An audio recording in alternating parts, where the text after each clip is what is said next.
Hello everyone, the civils point पे आप सभी का स्वागत है। जैसा कि घटना चक्र का हम पार्ट फर्स्ट पुरानी वीडियो में कर चुके हैं, तो अब ये पार्ट सेकंड है। ठीक है, और ये पार्ट सेकंड है जो ई दृष्टि का सॉल्यूशन है। और ई दृष्टि के सॉल्यूशन में सबसे बड़ी बात क्या है कि इसमें हम राष्ट्रीय परिदृश्य की घटना स्टार्ट कर रहे थे। ठीक है, राष्ट्रीय परिदृश्य की घटना जो थी उनके बारे में हम थोड़ा सा बता रहे थे। तो उसका पार्ट फर्स्ट ऑलरेडी मैं डाल चुका हूँ वीडियो, तो आप उसको एक बार देख लीजिएगा। पार्ट टू जो है वो अब राष्ट्रीय प्रदेश की जो घटना बची हुई हैं उनके बारे में है। ठीक है, तो चलिए हम स्टार्ट करते हैं।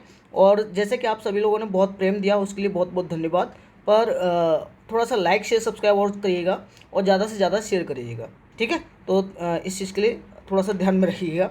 चलिए अब नेक्स्ट स्टार्ट हम करते हैं। सबसे इम्पॉर्टेंट है कि लास्ट जो हमने बात की थी और वो थी क्या कि पब्लिक अफेयर इंडेक्स के बारे में बात कर रहे थे। और पब्लिक अफेयर इंडेक्स हम ऑलरेडी पढ़ा चुके थे, है ना। तो पब्लिक अफेयर इंडेक्स हम ऑलरेडी पढ़ा चुके थे और उसमें एक बार मैं आपको रिपीट करवा देता हूँ कि पब्लिक अफेयर इंडेक्स को 1994 में अलग से इस्टेब्लिश किया गया था। और जो बंगलुरु स्थित जो है एनजीओ है, ठीक है, और इसे पब्लिक अफेयर सेंटर द्वारा विकसित किया गया है। और ये एक्चुअली जितनी भी गवर्नेंस की जो परफॉर्मेंस है, यानी जितने भी स्टेट हैं उनकी जो परफॉर्मेंस है उनके आधार पर ये रैंकिंग प्रदान की जाती है। और यह एक वार्षिक रिपोर्ट है और इसका 7वां वार्षिक संस्करण है।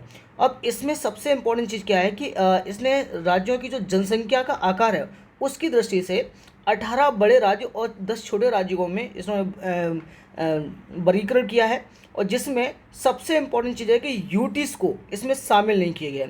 कभी कभी डायरेक्टली पूछ लेता है कि जो परफॉर्मिंग इंडेक्स है, सॉरी पब्लिक अफेयर इंडेक्स है, इसके तहत यूटीज़ शामिल हुए हैं, तो ये नहीं हुए हैं। अब इसमें बड़े राज्यों की श्रेणी में हरियाणा सर्वश्रेष्ठ प्रशासित राज्य था, जबकि छोटे राज्यों की श्रेणी में सिक्किम सर्वश्रेष्ठ प्रशासित राज्य था। तो अब जो पब्लिक अफेयर इंडेक्स 2022 जारी किया गया है उसके तहत शीर्ष 5 बड़े राज्य कौन कौन से हैं? हरियाणा, तमिलनाडु, केरल, छत्तीसगढ़ और पंजाब। वहीं अगर शीर्ष 5 छोटे राज्य की अगर हम बात करें तो छोटे राज्य में आपकी सिक्किम, हिमाचल प्रदेश, उत्तराखंड, गोवा और मिजोरम है।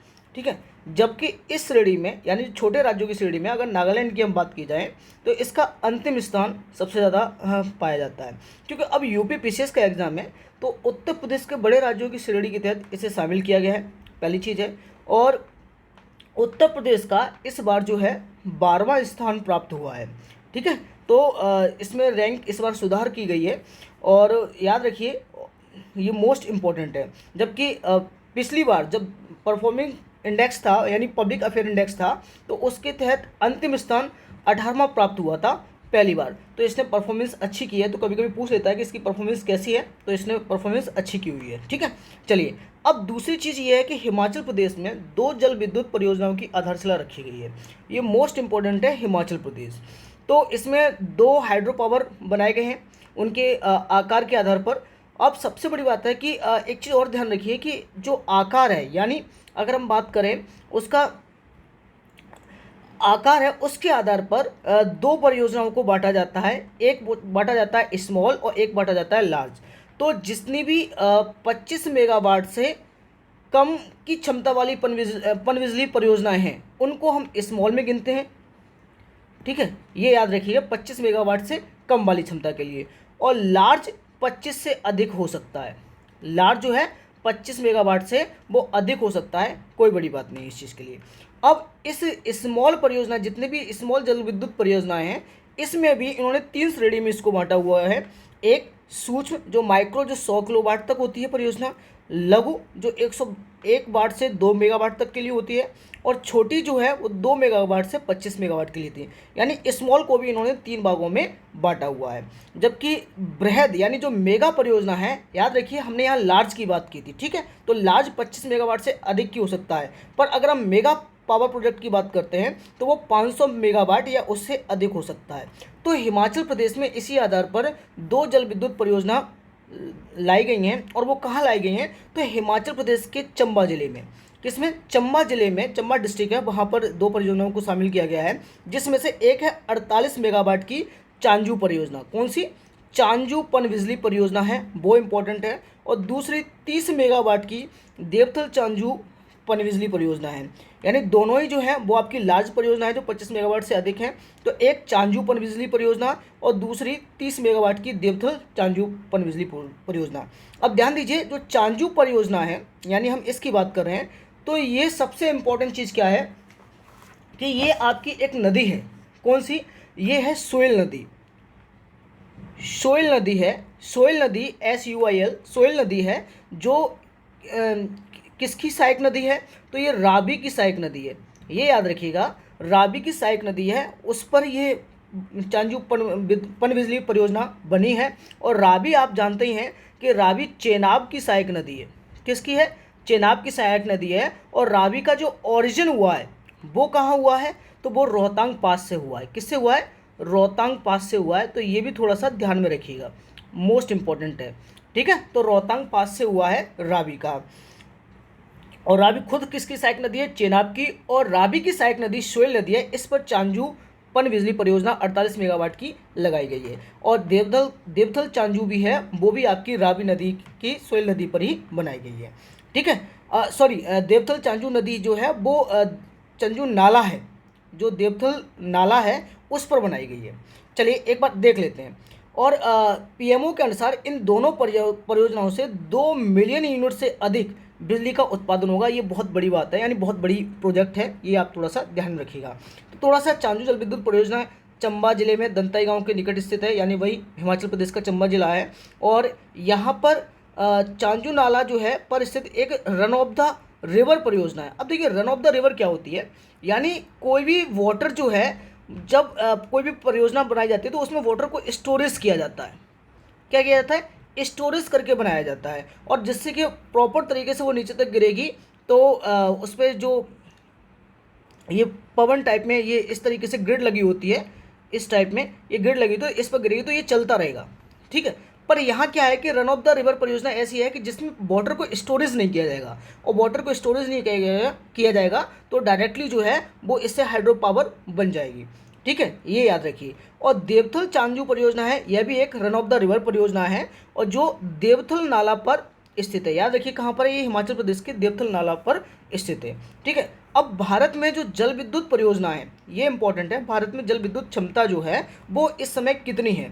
तो मार्च 2023 तक भारत में कुल स्थापित विद्युत क्षमता, जिसमें जीवाश्म और गैर जीवाश्म दोनों सम्मिलित हैं, तो ये 4,12,212 मेगावाट की जल क्षमता है, अभी विद्युत क्षमता है। और वहीं जिसमें छोटी जल विद्युत क्षमता जो है 4,943 मेगावाट की विद्युत क्षमता इसमें है, जिसमें 1.2% की इसकी हिस्सेदारी है, ठीक है। अगर हम बृहद जल विद्युत क्षमता की बात करें तो इनमें 46,850 मेगावाट की क्षमता का प्रतिशत है, तो ये बहुत बड़ी बात है। तो अभी तक ये डाटा आपके लिए इंपॉर्टेंट है कि 4,12,212 मेगावाट जीवाश्म और गैर जीवाश्म से बनी हुई है। जो केंद्रीय विद्युत मंत्रालय की ये रिपोर्ट है उसके अनुसार हमारी इतनी क्षमता बनी हुई है 2023 तक, यानी अभी तक, ठीक है। अब दूसरी चीज़, एक चीज़ और देख लेते हैं। हमने बल्क ड्रग पार्क की आधारशिला रखी है। अब बल्क ड्रग क्या होता है? आपने देखा होगा कि जितना फार्मास्यूटिकल उद्योग है तो उसके लिए बहुत बड़े मात्रा में ड्रग को हम यूटिलाइज करेंगे। और ड्रग मतलब जिससे कि दवाइयाँ जो है बहुत ज़्यादा आत्मनिर्भरता बने, और आयात और निर्यात जैसी चीज़ों को, निर्यात को हम कम कर सकें, है ना, निर्यात को हम बढ़ावा दे सकें, जबकि आयात को हम कम कर सकें। तो अब देख लीजिए कि भारत औषध उद्योग यानी इंडियन फार्मास्यूटिकल इंडस्ट्री जो है के आधार, अगर हम वॉल्यूम के आधार पर बात करें तो ये विश्व में तीसरा सबसे बड़ा है। याद रखिए, भारत औषध उद्योग जो है वॉल्यूम के आधार पर विश्व में तीसरा सबसे बड़ा है, जबकि मूल्य के आधार पर ये 14वां सबसे बड़ा उद्योग है, ठीक है। इन टर्म्स ऑफ वैल्यू के आधार पर ये 14 है। और सबसे बड़ी बात है कि ये निर्यात की जाने वाली कुल औषध दवाओं में भारत का योगदान ये 3.5% का, ये बहुत बड़ी बात है कि यानी अगर हम बात करें कि जो निर्यात, अगर हम कोई भी औषधि या दवाई कर रहे हैं तो इसका इंडियन फार्मास्यूटिकल इंडस्ट्री का 3.5% का योगदान है निर्यात करने में। ये बहुत बड़ी बात होती है। इतना सारा हमने बेसिक रॉ मटेरियल्स और बल्क ड्रग्स के करने के बाद भी, मतलब बहुत ज़्यादा निर्यात करने के बाद भी हम अभी तक आयात और ज़्यादा कर रहे हैं जो अन्य देशों पर निर्भर है। तो इस आयात को कम करने के लिए हमने बल्क ड्रग पार्क की आधारशिला रखी है। ठीक है, ये याद रखिए। जिसे हिमाचल प्रदेश के, कहाँ, हिमाचल प्रदेश के ऊना में बल्क ड्रग पार्क की आधारशिला रखी है। तो क्या ये पहली ऐसी परियोजना है जो हिमाचल प्रदेश में बनाई गई है? तो ऐसा नहीं है, ये याद रखिएगा, ये मोस्ट इंपॉर्टेंट है। इससे पहले बल्क ड्रग पार्क की आधारशिला जो है 10 अक्टूबर 2022 को गुजरात के भरूच जिले में जम्बूसर में रखी जा चुकी है। ठीक है, तो गुजरात के भरूच जिले में स्थित जम्बूसर में रखी जा चुकी है, ये आप ध्यान में रखिएगा। और उससे पहले 1 सितंबर 2022 को ही डिपार्टमेंट ऑफ फार्मास्यूटिकल यानी औषध विभाग ने बल्क ड्रग पार्कों को बढ़ावा देने की योजना के तहत 3 राज्यों, एक हिमाचल प्रदेश, गुजरात और आंध्र प्रदेश में बल्क ड्रग पार्कों की स्थापना को सैद्धांतिक मंजूरी दे दी थी। तो ऑब्वियस सी बात है कि हिमाचल प्रदेश यानी गुजरात के भरूच जिला में हो चुकी है। ठीक, और अब हिमाचल प्रदेश में हमने ये रख दिया है। अब लास्ट जो है वो हमारी आंध्र प्रदेश में और देखेंगे तो आंध्र प्रदेश में कहाँ हुआ है, तो ये मोस्ट इंपॉर्टेंट बन जाती है। और ये जो डाटा है कि हमारी हिस्सेदारी 3.5% की है, ये थोड़ा सा ध्यान में रखिएगा, ये मोस्ट इंपॉर्टेंट है। अब इसका उद्देश्य क्या है? तो इसका उद्देश्य है कि केंद्र सरकार द्वारा समर्थित विश्व स्तरीय आम बुनियादी सुविधाओं का निर्माण करके बल्क ड्रग्स की विनिर्माण लागत को कम करना है। ऑब्वियस सी बात है कि जितनी भी लागत है यानी कॉस्ट है, जितनी आती है फार्मास्यूटिकल उद्योग में, आप जानते हैं दवाइयाँ कितनी महंगी मिलती है, तो उसकी कॉस्ट को कम करना है। ठीक है, चलिए अब दूसरी हम ये देखते हैं कि मोढेरा। तो मोढेरा सबसे पहले तो आप ये जानिए गुजरात में है, गुजरात में। और ये फेमस है किसके लिए? सूर्य मंदिर के लिए।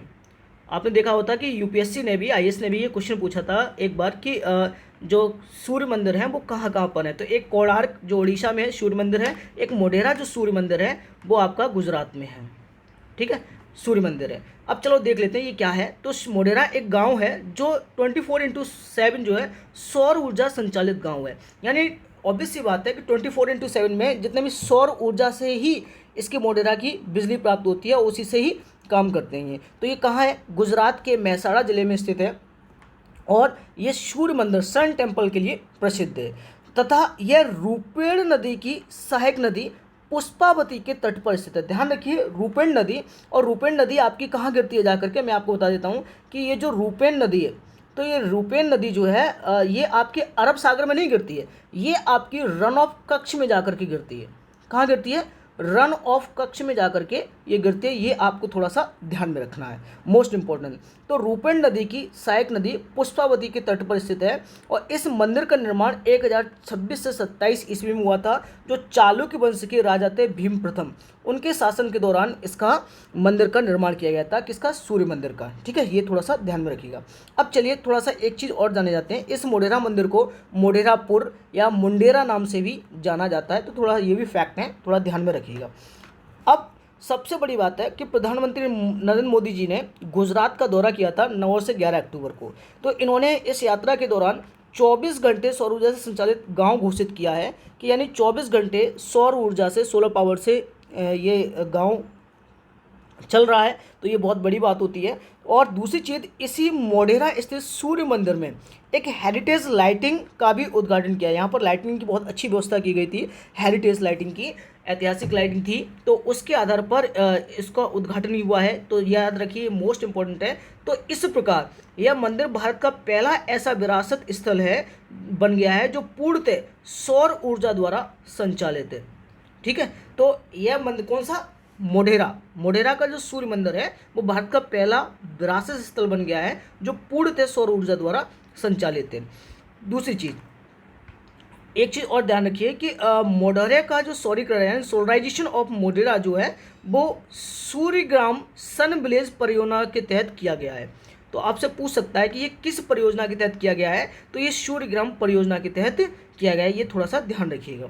ठीक है, और यहाँ पर यह एक भारत का, यानी यह मोढेरा, कौन सा? मोढेरा भारत का प्रथम ऐसा गांव है जो शुद्ध नवीकरणीय ऊर्जा उत्पादक यानी नेट रिन्यूएबल एनर्जी जनरेटर्स गांव बन गया है। ये बहुत ही इंपॉर्टेंट होती है कि यहाँ पर इसका मतलब क्या है कि यहाँ एक भी जो है वो पनबिजली की लाइट वगैरह है उससे नहीं बन रहा है जाकर, सॉरी पनबिजली नहीं, हम जैसे कहते हैं ना कि जो इलेक्ट्रिक लाइट आती है हमारी और वो कोयला वोयला से बनाते हैं, तो वो चीज़ें हमने यहाँ पर ख़त्म करते हैं। यहाँ पर हम टोटल रिन्यूएबल एनर्जी है उससे यहाँ पर ये परियोजना निर्माण हुआ है। और दूसरी चीज़, उससे ये लाइट जनरेट हो रही है।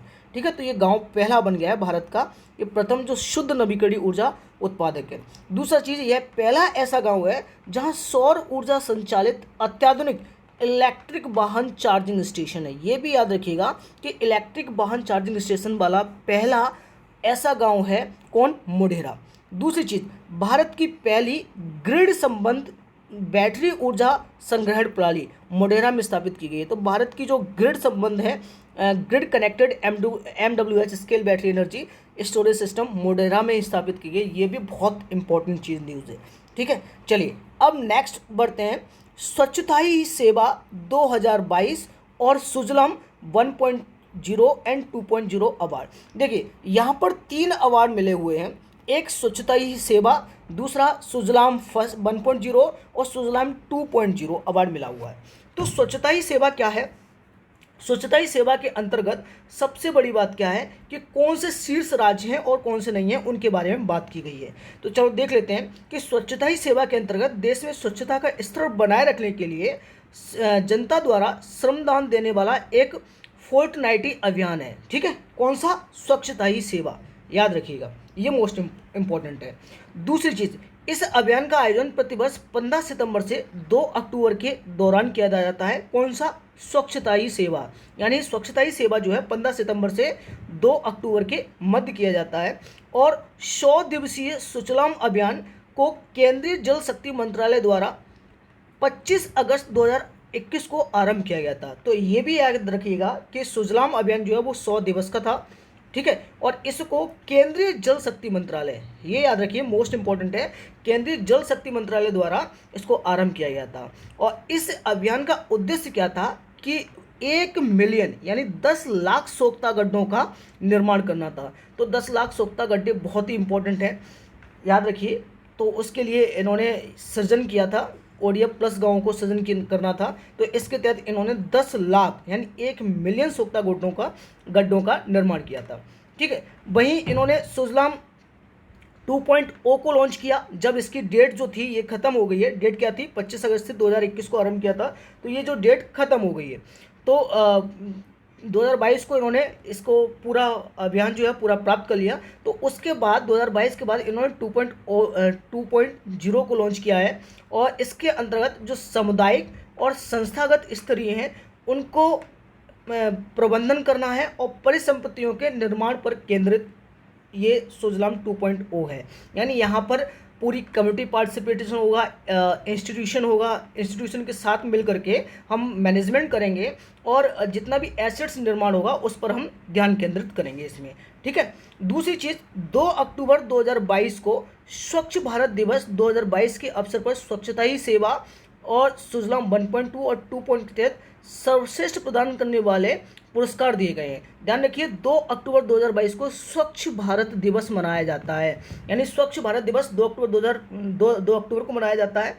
तो इसके टाइम पे हमने 3 श्रेणी में क्या दिया है, हमने 3 श्रेणी में पुरस्कार दिया है कि कौन सा राज्य जो है स्वच्छता ही सेवा में सबसे ज़्यादा है, सुजलाम 1.0 में कौन सबसे ज़्यादा है और सुजलाम 2.1 के तहत सर्वश्रेष्ठ प्रदर्शन करने वाला राज्य कौन सा है। तो पहले तो स्वच्छता ही सेवा जो है, हाँ एक और चीज़ ध्यान रखना, इसके अतिरिक्त जो है ठोस एवं तरल अपशिष्ट प्रबंधन के लिए हमने एक नवाचार प्रौद्योगिकी है तो स्टार्टअप ग्रैंड चैलेंज के विजेताओं की घोषणा की है। यानी स्टार्टअप ग्रैंड चैलेंज की भी इसी के अंतर्गत घोषणा की गई है। ये बहुत ही इंपॉर्टेंट है, ये आपसे डायरेक्टली क्वेश्चन पूछा जा सकता है। तो पहले स्वच्छता ही सेवा जो शीर्ष राज्य और केंद्र शासित प्रदेश हैं, इसके अंतर्गत कौन कौन से राज्य हैं। तो पहला फर्स्ट है कर्नाटका, दूसरा आपका बिहार है और तीसरा आपका लक्षद्वीप है। यानी यहाँ पर राज्य और केंद्र शासित प्रदेश दोनों को मिलाया है। तो सबसे पहला कौन सा है, कर्नाटक, बिहार और लक्षद्वीप।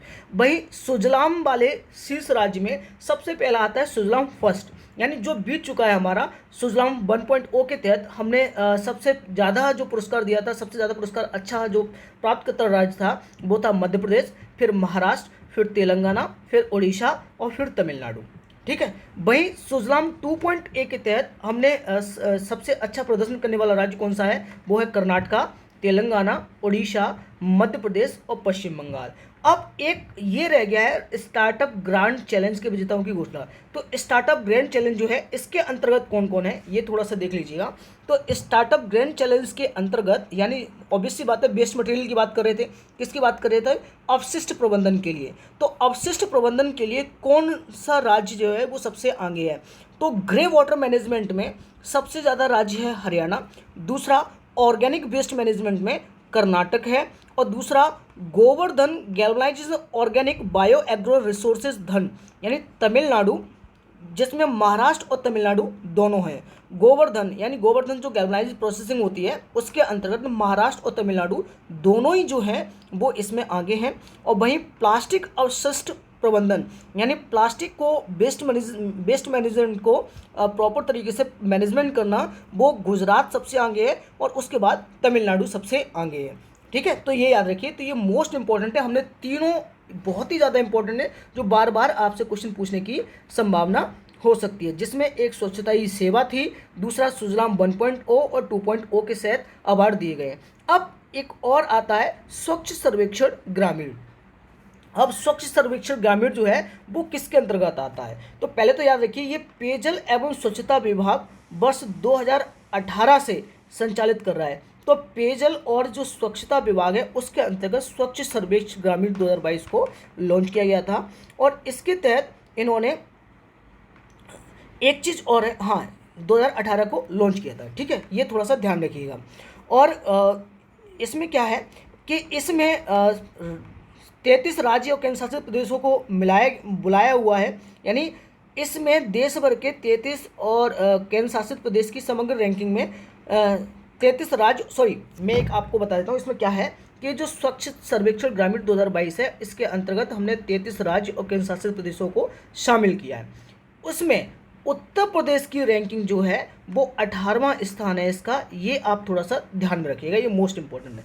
साथ ही मैं आपको एक चीज़ बताता हूँ, जब 33 हैं तो ऑलरेडी 3 कौन से रह गए हैं, जिसमें चंडीगढ़ है, दिल्ली है और लक्षद्वीप है। इन तीनों को हमने छोड़ दिया है और 33 राज्य हमने केंद्र शासित प्रदेश मिला करके हमने इसमें शामिल कर लिया गया है।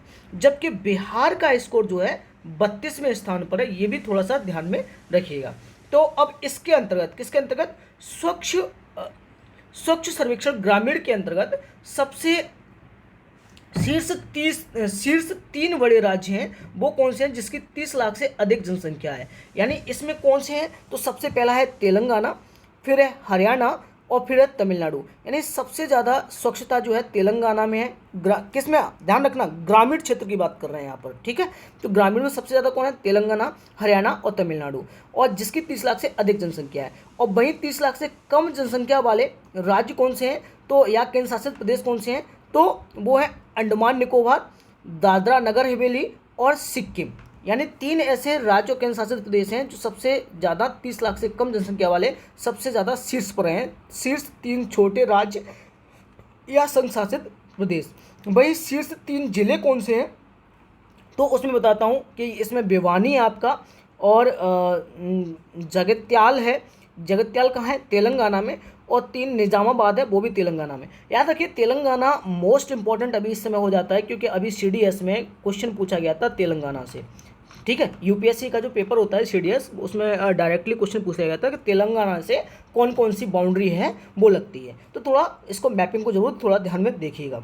ठीक है, अब वहीं एक और फैक्ट है आपके लिए कि मोबाइल ऐप एवं वेब पोर्टल के माध्यम से सर्वाधिक भागीदारी जो है वो करने वाला उत्तर प्रदेश है। ऑब्वियसली बात है, जनसंख्या ज़्यादा है तो यहाँ पर मोबाइल ऐप भी हैं, तो उसके माध्यम से सबसे ज़्यादा उत्तर प्रदेश ही ने सर्वाधिक भागीदारी की है। और वहीं जिला कौन सा है इसमें उत्तर प्रदेश का, वो कानपुर देहात है, यानी कानपुर देहात से सबसे ज़्यादा सर्वाधिक भागीदारी की गई है। अब हमने ये पढ़ा था स्वच्छ सर्वेक्षण ग्रामीण वाला, याद रखिएगा मोस्ट इंपॉर्टेंट है। अब ये है स्वच्छ सर्वेक्षण जो नगरी वाला है, हम उसकी बात कर रहे हैं। ठीक है, तो अभी हाल ही में 1 अक्टूबर 2022 को राष्ट्रपति महोदय ने स्वच्छ सर्वेक्षण ग्रामीण का परिणाम घोषित किया है, और इसके अंतर्गत स्वच्छ भारत मिशन जो हमने शहरी 2.0 बनाया था, तो उसकी प्रथम वर्षगांठ को भी मनाया गया है इसमें। ठीक है, अब इसमें 4,354 शहरों का असेसमेंट किया गया है, आकलन किया गया है। तथा इसमें एक चीज़ और भी इम्पॉर्टेंट है कि इसमें जो गंगा के किनारे बसे शहर हैं उनको भी शामिल किया गया है, ये भी थोड़ा सा ध्यान में रखना। और यह सर्वेक्षण कौन सा, स्वच्छ सर्वेक्षण 2.0 जो शहरी है, यह 7वां संस्करण है और विश्व का सबसे बड़ा शहरी स्वच्छता सर्वेक्षण बन गया है। तो ये भी याद रखिएगा कौन सा कि स्वच्छ भारत मिशन का शहरी 2.0 जो है वो 7वां संस्करण है और जो विश्व का सबसे बड़ा शहरी स्वच्छता सर्वेक्षण बन गया है।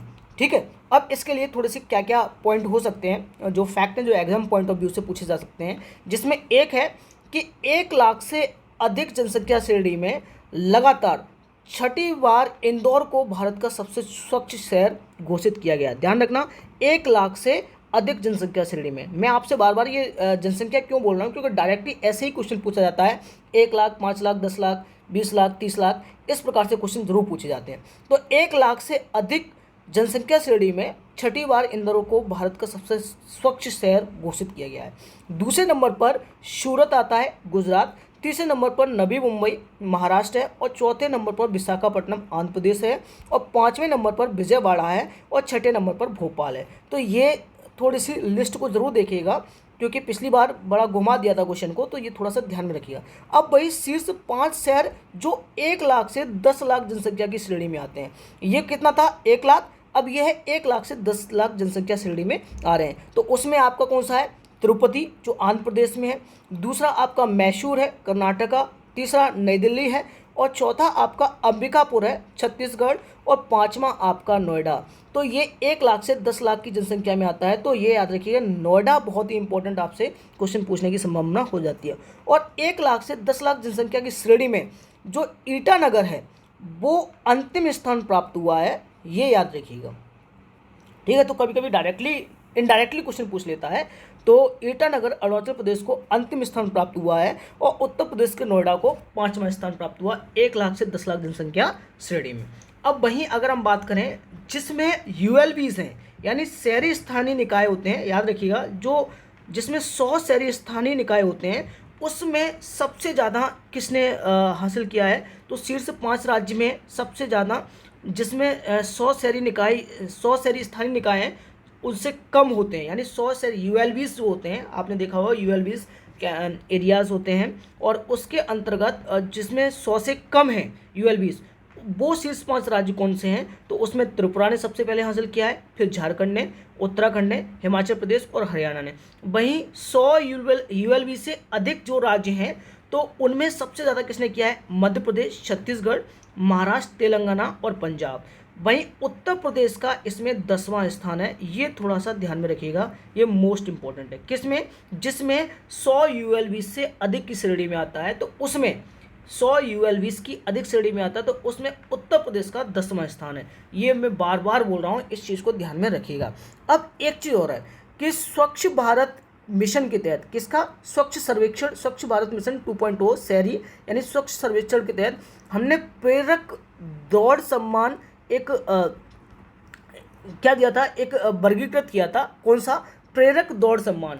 और इसके तहत सूरत, इंदौर और नवी मुंबई को प्लेटिनम श्रेणी में वर्गीकृत किया। ये मोस्ट इंपॉर्टेंट है कि प्रेरक दौड़ सम्मान के तहत 3 शहरों सूरत, इंदौर, नवी मुंबई, महाराष्ट्र को प्लेटिनम श्रेणी में वर्गीकृत किया है। ये इंपॉर्टेंट है, ये याद रखिए। वहीं गोल्ड श्रेणी में 86 शहर शामिल किए हैं, सिल्वर में 121 शहर है और ब्रॉन्ज में 38 शहर हैं, कॉपर में 13 शहर है। बस एक बार नजर मार लीजिए, आप आराम से कर लेंगे। पर यहाँ याद रखिएगा कि प्रेरक दौड़ सम्मान के तहत, यानी प्रेरक दौड़ सम्मान एक पुरस्कार है, उसके तहत जो गोल्ड श्रेणी है, कौन सी, गोल्ड श्रेणी है, उसमें उत्तर प्रदेश का गौतम बुद्ध नगर को शामिल किया गया है। तो ये मोस्ट इंपॉर्टेंट है कि उत्तर प्रदेश का गौतम बुद्ध नगर जो है वो किसके अंतर्गत आता है, तो ये गोल्ड श्रेणी के अंतर्गत आता है, ये भी थोड़ा सा ध्यान रखिएगा। और वहीं सिल्वर श्रेणी के अंतर्गत उत्तर प्रदेश के 2 शहर आते हैं, एक आता है मथुरा और एक आता है अमरोहा। तो अमरोहा जो जिसे हम गजरौला भी बोलते हैं, तो ये अमरोहा मोस्ट इंपॉर्टेंट, ये मेरठ के पास में, ये थोड़ा सा ध्यान में रखिएगा। ठीक है, वहीं इंदौर ने भारत के पहले 7 स्टार कचरा मुक्त शहर के रूप में उभर कर अपनी स्थिति को मजबूत किया है। यानी आपसे ये भी पूछा सकता है कि India's first 7 star garbage free city, यानी गार्बेज यानी कचरा मुक्त शहर जो है, जो 7 स्टार कचरा मुक्त शहर है, वो पहले कौन शामिल हुआ है भारत का, तो वो कौन है, इंदौर है। ये आप थोड़ा सा ध्यान में रखिएगा।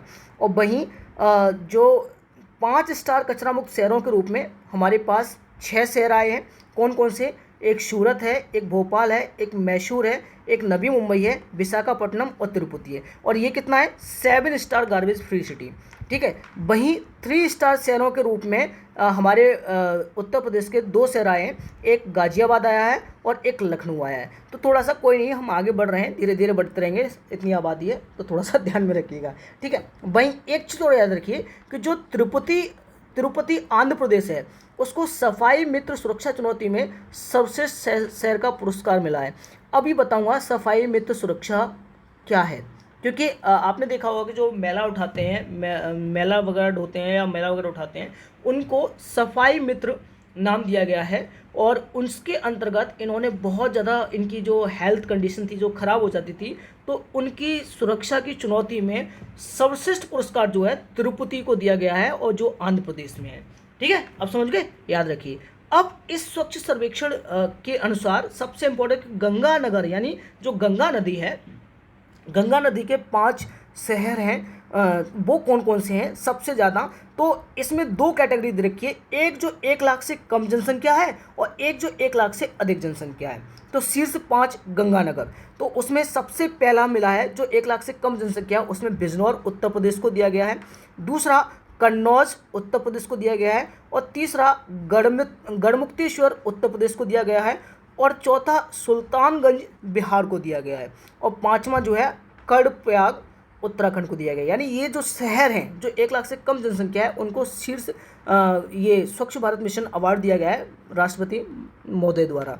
और वहीं 1 लाख से अधिक जनसंख्या है जो शीर्ष मतलब गंगा नदी है उस पर स्थित हैं, उसमें हरिद्वार जो है उत्तराखंड में है, वाराणसी उत्तर प्रदेश। ये इंपॉर्टेंट हो जाता है, 1 लाख से अधिक जनसंख्या वाला वो कौन सा है, वो वाराणसी उत्तर प्रदेश है। साथ ही में प्रयागराज उत्तर प्रदेश भी है, प्रयागराज उत्तर प्रदेश है, इन्हें अवार्ड मिला गया है। और वही मुंगेर बिहार है, ये भी याद रखिए। अब गंगा नदी की बात चर्चा है तो चलो एक बार थोड़ा गंगा नदी के बारे में डिस्कस कर लेते हैं। तो गंगा नदी जो है मोस्ट इम्पोर्टेंट, इसकी लंबाई जो है 2525 किलोमीटर है, ठीक है, गंगा नदी की। और गंगा नदी का उद्गम जो है वो कहाँ से हुआ है, तो वो गंगोत्री ग्लेशियर के गौमुख से हुआ है, ये याद रखिएगा। और गंगा नदी की जो सहायक नदी हैं, अगर हम LST की बात करें यानी लेफ्टिनेंट ट्रिब्यूटरी की बात करें, तो वो आपकी हो जाएंगी कौन सी, रामगंगा, गोमती, घाघरा, रामगंगा, गोमती, घाघरा, शारदा, सरयू, गंडक, बूढ़ी गंडक, राप्ती, कोसी, महानंदा।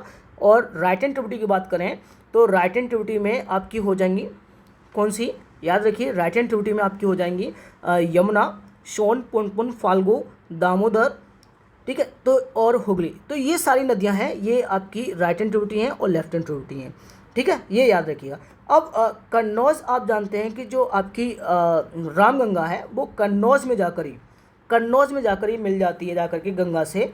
और रामगंगा नदी जो है वो दूधातोली हिल है, और दूधातोली हिल है उत्तराखंड में, वहाँ से ये निकलती है।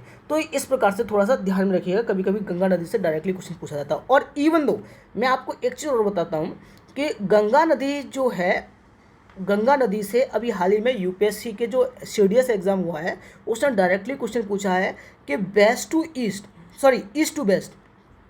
ईस्ट टू वेस्ट रिवर नहीं पूछी इस बार, ईस्ट टू वेस्ट उसने ये पूछा है कि शहर गंगा नदी पर कौन से स्थित हैं। तो ये बहुत ही इंपॉर्टेंट हो जाता है, इसलिए इस नदी की लोकेशन को भी ध्यान में रखिएगा। और बाकी का अगर आप इस चैनल पर जुड़े हुए हैं तो मैं ये सारी चीज़ करा दूंगा ऑलरेडी, ठीक है। तो पहले करंट अफेयर्स को खत्म करते हैं, मोस्ट इंपॉर्टेंट है। चलिए एक चीज़ और है कि महाराष्ट्र स्थित देवलाली छावनी है, यानी देवलाली कैंटनमेंट एरिया है, उसको स्वच्छ छावनी घोषित किया गया है, ये याद रखिएगा, मोस्ट इंपॉर्टेंट चीज़ है। और जैसे कि मैंने आपको बताया था कि 1 से 10 लाख जनसंख्या की श्रेणी में नोएडा को 5वां स्थान प्राप्त हुआ है, जो मैंने आपको यहाँ बताया था कि 1 से 10 लाख जनसंख्या की श्रेणी में नोएडा में है, जो ये है, तो वो 5वां स्थान प्राप्त हुआ है, ठीक है। तो ये इस प्रकार से याद रखिए, मोस्ट इंपॉर्टेंट है। और वहीं 10 लाख से अधिक जनसंख्या श्रेणी में शीर्ष शहर कौन कौन से हैं जो उत्तर प्रदेश के हैं, जिसमें एक गाजियाबाद आ जाता है, मेरठ आ जाता है, प्रयागराज आ जाता है और लखनऊ आता है। तो ये भी थोड़ा सा ध्यान में रखिए, ये मोस्ट इंपॉर्टेंट है, ये कभी कभी पूछ लेता है। वही वाराणसी का 21वां है, आगरा का 23वां है। तो होबे सी बात है, क्या पता 10 लाख से अधिक जनसंख्या श्रेणी में ये कितने शहर हो गए, 1 2 3 4 5 6 7, तो ये 7 शहर हैं। अच्छा, 10 लाख से यहाँ लिखा हुआ है कि 4 शहरों को स्थान प्राप्त हुआ है, ये याद रखिएगा थोड़ा सा, और बाकी का जो भी है वो 20 शहरों में। अच्छा, शीर्ष 20 शहरों में। और अगर हम ओवरऑल की बात करें तो 7 शहर हो गए, ठीक है। तो 7 शहर को शामिल किया गया है, ये थोड़ा सा ध्यान रखिए। चलिए अब बात करते हैं भारत पर्यटन संघ की, यानी भारत पर्यटन संघ की है, जो 2022 की रिपोर्ट आई है। और ये हाल ही में उपराष्ट्रपति महोदय जो जगदीप धनखड़ हैं, उन्होंने रिपोर्ट जारी की है।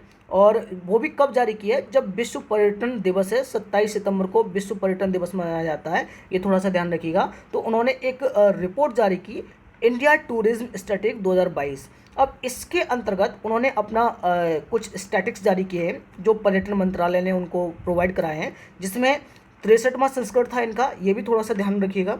और इसमें सबसे बड़ी बात है कि इसमें 2-3 लोगों को शामिल किया गया है, जिससे कौन कौन सी हैं, एक एनआरआईज हैं और एक घरेलू पर्यटक हैं और एक विदेशी पर्यटन है। तो यानी 3 लोगों को शामिल किया गया है इसके अंतर्गत। तो वो कौन कौन से हैं, एक विदेशी जो एनआरआईज होते हैं, एक घरेलू हैं और एक विदेशी पर्यटन है। तो अब पहले तो एक चीज़ देख लेते हैं इसमें कौन कौन से हैं। तो पहला एक फैक्ट ये जानिए कि भारत में अभी तक 7 मिलियन अंतर्राष्ट्रीय पर्यटक आए हैं। कितने आए हैं, 7 मिलियन अंतर्राष्ट्रीय पर्यटक आए हैं, ये मोस्ट इंपॉर्टेंट है। जिसमें से 1.52 मिलियन विदेशी पर्यटक हैं और 5.48 जो हैं वो एनआरआईज थे।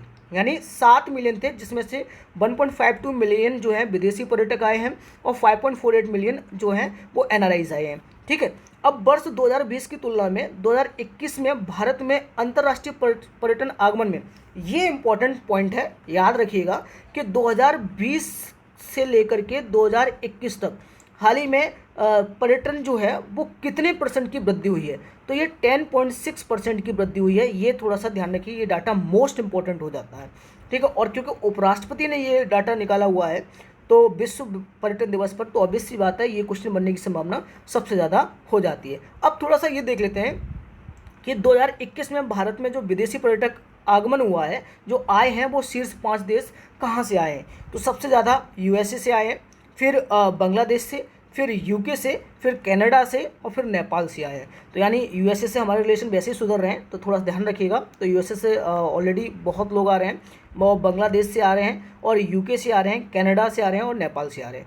वहीं भारतीय नागरिकों के लिए शीर्ष 5 शीर्ष गंतव्य है, मतलब जो भारतीय नागरिक हैं जो यहाँ से बाहर गए हैं, तो वो कहाँ सबसे ज़्यादा गए हैं, तो वो यूएई यानी संयुक्त अरब अमीरात में गए हैं, फिर यूएसए में गए हैं, फिर कतर में गए हैं, फिर ओमान में गए हैं, फिर यूके में गए हैं। तो ये भी डाटा थोड़ा सा ध्यान रखिए, मोस्ट इंपॉर्टेंट बन जाता है डाटा, ठीक है। चलिए एक चीज़ और है कि विदेशी पर्यटक आगमन की संख्या जो है घरेलू राज्यों में सबसे ज़्यादा किस में आई है, तो उसमें सबसे ज़्यादा आई है पंजाब में। किस में आई है, पंजाब में, फिर आई है महाराष्ट्र में, ठीक है। किस में आई है, पहले पंजाब में सबसे ज़्यादा लोग आए हैं और फिर महाराष्ट्र में आए हैं और फिर दिल्ली में आए हैं। तो ये 3 चीज़ जान लीजिए। और वहीं उत्तर प्रदेश में 4.24% आए हैं, ये थोड़ा सा डाटा ध्यान रखिएगा, ठीक है। वहीं घरेलू पर्यटक यात्राओं में शीर्ष 10 राज्य केंद्र शासित प्रदेशों की प्रतिशत हिस्सेदारी टोटल कितनी रही है, तो सबसे ज़्यादा 2000 उत्तर प्रदेश की 16.19% रही है। यानी घरेलू पर्यटक की बात करें तो इसमें उत्तर प्रदेश की 16.19% रही है।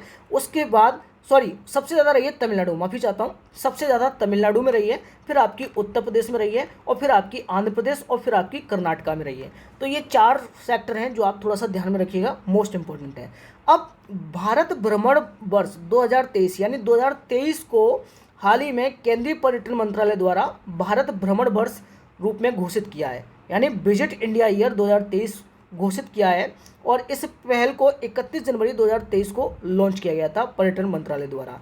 अब इस पहल के तहत जो पर्यटक स्थलों के महत्व को प्रदर्शित करने के लिए भारत की अंतर्देशीय यात्रा पर ध्यान केंद्रित किया जाएगा। तो ऑब्वियस सी बात है, बहुत सारी चीज़ें होती हैं, बहुत चीज़ें बढ़ावा देंगे, मतलब टूरिज्म को बढ़ावा देने के लिए ये किया जाएगा, और टूरिज्म जितना अच्छा होगा उतना भारत देश के लिए बहुत ही इम्पोर्टेंट है। ठीक है, अब हमारी एक योजना है पीएम श्री स्कूल योजना, मोस्ट इम्पोर्टेंट है पीएम श्री स्कूल योजना, और जिसे 7 सितंबर 2022 को प्रधानमंत्री मोदी की अध्यक्षता में ये लागू की गई थी। ठीक है, तो Shri schools PM schools for rising India को मंजूरी प्रदान की है। इस योजना के कार्यान्वयन जो है, यानी इस योजना जो ये चलेगी, योजना ये कब तक चलेगी, तो ये 5 वर्ष के लिए चलेगी। तो 2022 से लेकर के 2027 तक ये चलेगी। तो ये याद रखिएगा, मोस्ट इंपॉर्टेंट है, यानी 2022 से लेकर के 2027 तक ये प्रस्तावित है।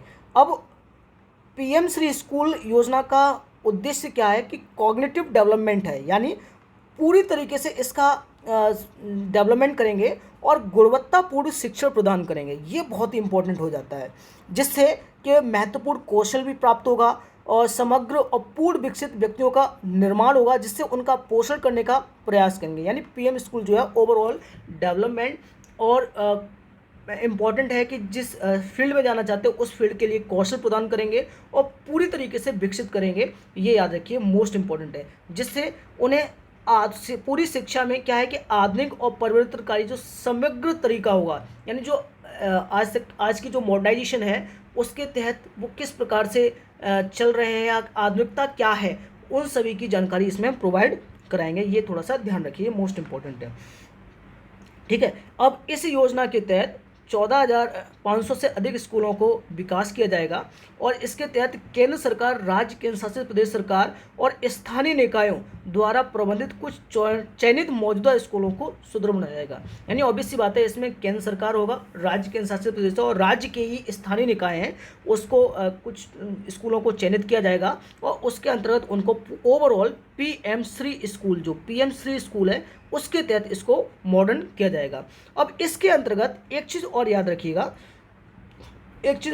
कि इसमें ग्रीन स्कूलों को विकसित किया जाएगा, ग्रीन स्कूल के रूप में इसको विकसित किया जाएगा। इसका मतलब क्या है कि इसमें जितना भी एनवायरमेंट फ्रेंडली है, जैसे पर्यावरण अनुकूल पहलुओं जैसे सौर पैनल हैं, लेड लाइट्स हैं और प्राकृतिक खेती युक्त पोषण, वाटिका, अपशिष्ट, वेस्ट मैनेजमेंट, पूरी तरीके से इसको शामिल किया जाएगा। ग्रीन स्कूल मतलब पूरी तरीके से, ऑब्वियस सी बात है कि जिसमें अवेयरनेस भी आएगी और साथ साथ में पर्यावरण के अनुकूल भी होगा ये। ठीक है, उसके बारे में भी हम जानकारी प्रोवाइड कराएंगे। साथ ही में यहाँ पर स्कूल गुणवत्ता आकलन फ्रेमवर्क है, स्कूल क्वालिटी असेसमेंट फ्रेमवर्क का विकास किया जाएगा, और जिसके मापन के लिए प्रमुख संकेतों का उल्लेख किया जाएगा कि किसका सबसे अच्छा रहा है। ठीक है, वहीं पीएम श्री स्कूलों को समग्र शिक्षा जो है, यानी जो समग्र शिक्षा है वो किसके आधार पर होगी, तो केबीएस और जो एनबीएस यानी नवोदय विद्यालय समिति और केंद्रीय विद्यालय संगठन जो है उसका जो प्रशासनिक ढांचा है उसके माध्यम से इसको लागू किया जाए। ऑब्वियस सी बात है कि यानी जो इम्प्लीमेंटेशन एजेंसी होंगी वो एनबीएस और केबीएस, ये दोनों एजेंसियां इसमें महत्वपूर्ण भूमिका निभाएंगी। अब इसी दौरान जो है उसी टाइम पे मिशन स्कूल ऑफ एक्सीलेंस जो है प्रधानमंत्री श्री नरेंद्र मोदी द्वारा गुजरात के अडालाज स्थित त्रिमंदिर में मिशन स्कूल ऑफ एक्सीलेंस का शुभारंभ किया गया। तो ये थोड़ा सा ध्यान रखिएगा, मोस्ट इंपॉर्टेंट हो जाता है। ठीक है, कहाँ किया गया है मिशन स्कूल ऑफ एक्सीलेंस, तो ये अडालाज स्थित त्रिमंदिर है, वो गुजरात में है, वहाँ किया गया है। इस मिशन का उद्देश्य क्या है कि गुजरात में शिक्षा के बुनियादी ढांचे को सुदृढ़ बनाना है। ऑब्वियस सी बात है, बेसिक अंडरस्टैंडिंग जो बेसिक पैरामीटर्स होते हैं और इवन दो जो बेसिक नॉलेज होती है उसके बारे में पूरी तरीके से ओवरऑल डेवलपमेंट की बात की जाएगी इसके अंतर्गत मिशन स्कूल ऑफ एक्सीलेंस। ठीक है, और इस मिशन के तहत सबसे बड़ी बात क्या है कि 10,000 करोड़ रुपए का एक्सपेंडिचर किया गया है। कितना?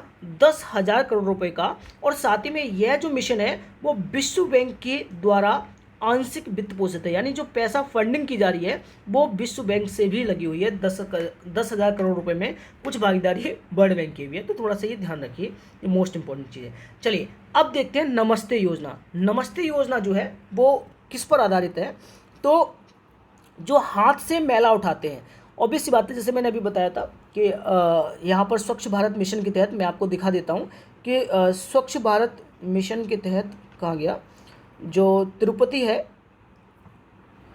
एक मिनट, स्वच्छ भारत के शहर जो तिरुपति है उसको बहुत ज़्यादा अवार्ड मिला था, वो आप एक बार देख लीजिएगा। तो उसके तहत ही जो नमस्ते योजना है वो भी आपकी एक लॉन्च हुई है, वो उसी आधार पर ही है कि जितना सफाई मित्र कर्मचारी हैं, जैसे मेला ढोले वाले हैं, हम उनको पहले अलग तरीके से बोलते थे, तो एक गरिमा योजना चलाई गई थी इसी के अंतर्गत। तो ऐसे ही नमस्ते योजना है वो उनकी चलाई गई है। और जो हाथ से मैला उठाते हैं उनके लिए पूरी तरीके से प्रतिषेध है, और उनका पुनर्वास अधिनियम 2013 यानी जो एक्ट है वो लागू होगा उनके तहत। यानी जो भी वहाँ जैसे कोई भी योजना है, देखो मैं आपको बताता हूँ इसमें है क्या, कि यह अधिनियम है कौन सा, the provision of employment as manual scavengers and their rehabilitation act 2013। तो इसके तहत ये 2013 से प्रभावी था। और इस अधिनियम के तहत जो अस्वच्छ शौचालयों के निर्माण या रखरखाव या हाथ से मैला ढोने वाले नालों एवं सेप्टिक टैंकों की जोखिमपूर्ण सफाई में किसी व्यक्ति के नियोजन का प्रतिषेध करता है। ऑब्वियस सी बात है कि जो उनमें क्योंकि उनकी जो हेल्थ इश्यूज़ हैं वो बहुत ज़्यादा हो जाते हैं, उसके कारण नमस्ते योजना लेकर के आए थे कि जो हाथ से मैला उठाते हैं उनका पूर्ण तरीके से प्रतिषेध किया जाएगा। और इसके लिए आवास एवं शहरी कार्य मंत्रालय है यह सुनिश्चित करने के लिए प्रतिबद्ध है। यानी जो आवासन और शहरी कार्य मंत्रालय है वो पूरी तरीके से इस बात को ध्यान रखेगा कि कोई जो हाथ से मैला उठाने वाले लोग हैं, जो हाथ से मैला उठाने वाले हैं, उनको पूरी तरीके से प्रतिषेध किया जाए। और एक चीज़ और है कि यहाँ पर किसी भी सभी भारतीय शहर मार्च, यानी सभी भारतीय शहर हैं वो मार्च 2024 तक स्वयं को सफाई मित्र सुरक्षित घोषित करें। यानी ऑब्वियस सी बात है क्या, कि जितने भी सफाई मित्र हैं उनकी सुरक्षा पर पूर्ण तरीके से ध्यान है या नहीं है, उस चीज़ को प्रॉपर तरीके से इस चीज़ को घोषित करना है 2024 तक।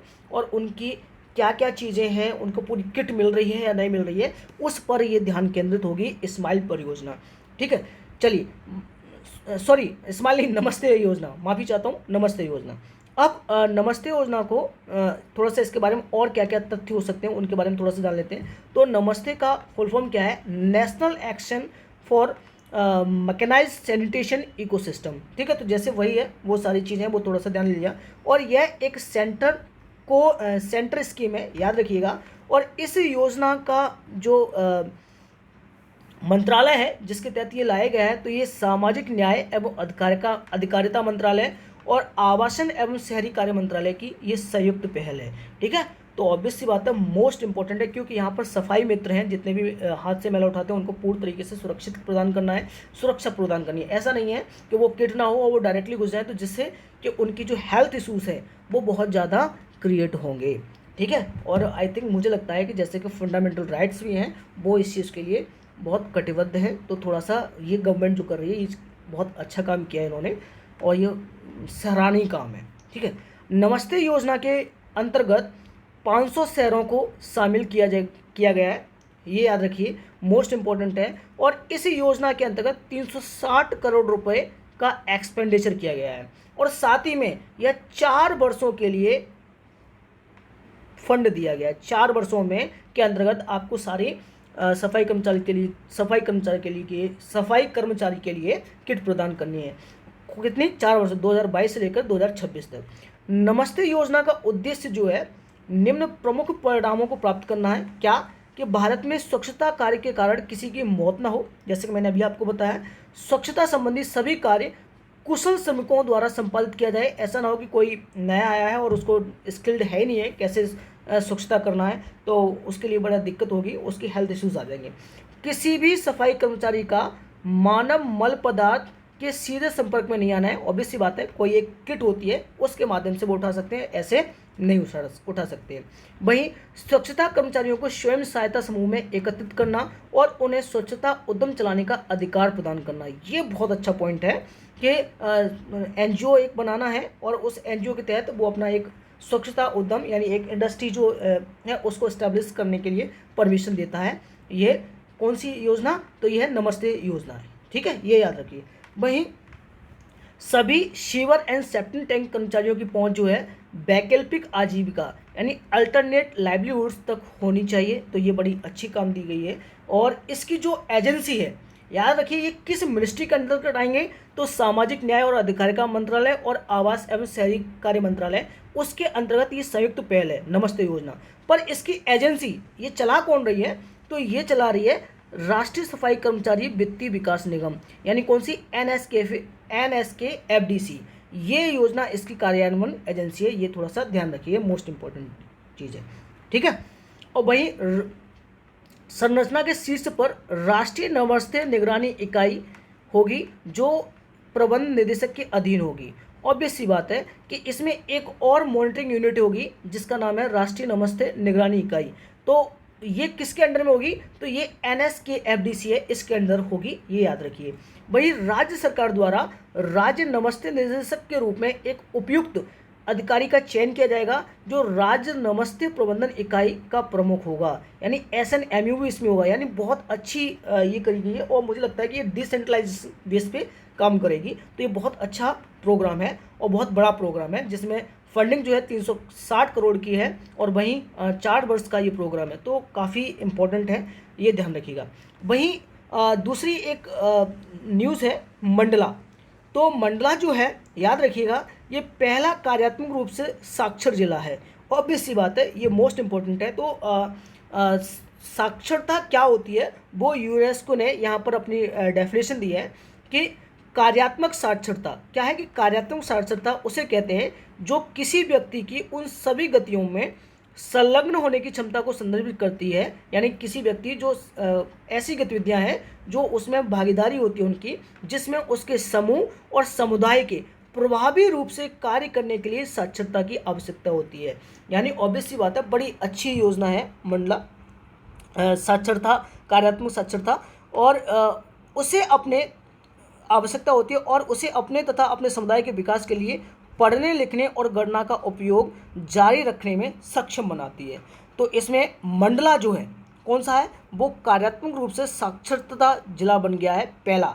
तो ये मंडला कहाँ है, ये मध्य प्रदेश का आदिवासी बहुल जिला है, वो मंडला है, ठीक है, जो कार्यात्मक रूप से पूर्ण साक्षर जिला घोषित किया गया है। तो कार्यात्मक रूप से, तो कार्यात्मक साक्षर जो है वो यूनेस्को द्वारा ये डेफिनेशन है। तो ये एक बार आप लोग देख लीजिएगा, मोस्ट इंपॉर्टेंट डेफिनेशन है और इसको कहीं ना कहीं आप लोग जो है मेंस में भी यूज़ कर सकते हैं, मेंस में भी इसको डाल सकते हैं।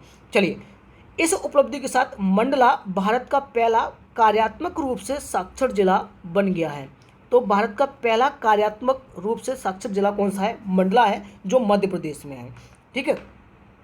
दूसरी चीज़, एक चीज़ और याद रखिए, वर्ष 2011 की जनगणना के अनुसार मंडला जिले की जो साक्षरता दर है वो कितनी है, 66.9% है। ये याद रखिएगा कि मंडला जिले की साक्षरता दर 66.9% थी 2011 की जनगणना के अनुसार, ठीक है। वहीं पुरुष साक्षरता दर 77.5% है, वहीं महिला साक्षरता दर 56.4% है। ये भी थोड़ा सा ध्यान रखिए, मोस्ट इंपॉर्टेंट है। अब वहीं अगर हम, ये तो मंडला जिले की होगी, वहीं हम 2011 की जनगणना के अनुसार मध्य प्रदेश की साक्षरता देखें तो 69.3% है। ये आप थोड़ा सा ध्यान में रखिएगा। और वहीं 2011 की जनगणना के अनुसार एक चीज़ और, यहाँ हमने मध्य प्रदेश की देखी ना, अब आपको क्या करना है, आपको उत्तर प्रदेश की देखना है।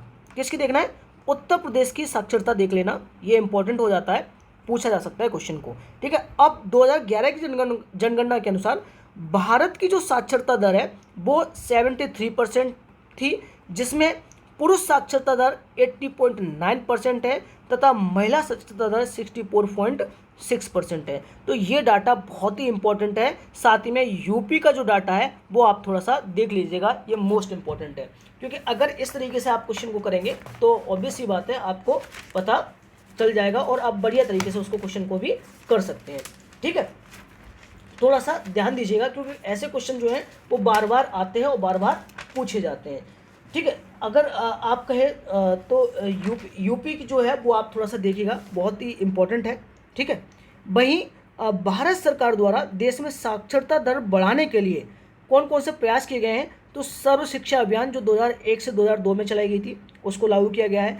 वहीं वयस्क साक्षरता में वृद्धि के लिए साक्षर भारत मिशन की शुरुआत जो है 2009 में की गई थी, तो ये भी इम्पोर्टेंट है। वहीं समग्र शिक्षा योजना वित्तीय वर्ष 2025-26 तक के लिए लागू था, यानी समग्र शिक्षा योजना, यानी इसमें सभी लोग आ गए, ठीक है। तो उनके लिए 2025-26 तक के लिए लागू है अभी भी। राष्ट्रीय शिक्षा नीति 2020 आई है, ये भी इम्पोर्टेंट है। वहीं न्यू इंडिया लिटरेसी प्रोग्राम, जो नव भारत साक्षरता कार्यक्रम जो है, उसे 2022 से 27 की अवधि के लिए मंजूरी भी प्रदान की गई है। तो ये भी इम्पोर्टेंट है, रिसेंटली जो न्यू इंडिया लिटरेसी प्रोग्राम है 2022-27 की अवधि के लिए, तो ये थोड़ा सा ध्यान दीजिएगा इसको, ठीक है। अब आते हैं स्माइल 75। स्माइल 75 परियोजना जो है वो मोस्ट इंपॉर्टेंट है, ये आप थोड़ा सा ध्यान रखिएगा। तो सबसे पहले यह एक अम्ब्रेला स्कीम है और जो सामाजिक न्याय एवं अधिकारिता मंत्रालय के अंतर्गत आती है। तो ये आपकी सोसाइटी जो पेपर होता है, सोसाइटी पेपर के लिए बहुत ही ज़्यादा इंपॉर्टेंट हो जाता है स्माइल 75 प्रोग्राम। तो ये मेंस में आप इसको यूटिलाइज कर सकते हैं, ठीक है। तो स्माइल परियोजना का यानी स्माइल शब्द जो है वो क्या है, वो थोड़ा सा देख लीजिएगा कि support for marginalised individuals for livelihood and enterprise, यानी सपोर्ट फॉर मार्जिनाइज्ड, ठीक है। ये बहुत बड़ी बात है कि यानी जो लाभ वंचित व्यक्ति हैं उनकी सहायता के लिए, ये इंपॉर्टेंट है, जो लाभ वंचित व्यक्ति हैं उनकी सहायता के लिए स्माइल 75 प्रोग्राम लॉन्च किया गया है, ये थोड़ा सा ध्यान रखिएगा। अब इसमें 2 उप योजनाएं शामिल की गई हैं। एक ट्रांसजेंडर व्यक्तियों के लिए, ऑब्वियस सी बात है जो ट्रांसजेंडर व्यक्ति हैं उनको कोई लाभ नहीं मिल पाता है, तो उनके लिए सामाजिक न्याय और अधिकार का मंत्रालय ने स्माइल परियोजना को लॉन्च किया गया है, जिससे उनका रिहैबिलिटेशन फॉर वेलफेयर के लिए बढ़िया तरीके से हो सके, ठीक है। वहीं जो वैगिंग है, यानी जो बैगर हैं, भिक्षावृत्ति जो भीख मांगते हैं, और उसमें जो संलग्न लोग हैं उनका पूर्ण तरीके से रिहैबिलिटेशन हो जाए और वेलफेयर बहुत अच्छी तरीके से उनका हो जाए, इस चीज़ को ध्यान में रखते हुए ये 2 उप योजनाओं को इसमें शामिल किया गया है स्माइल के तहत।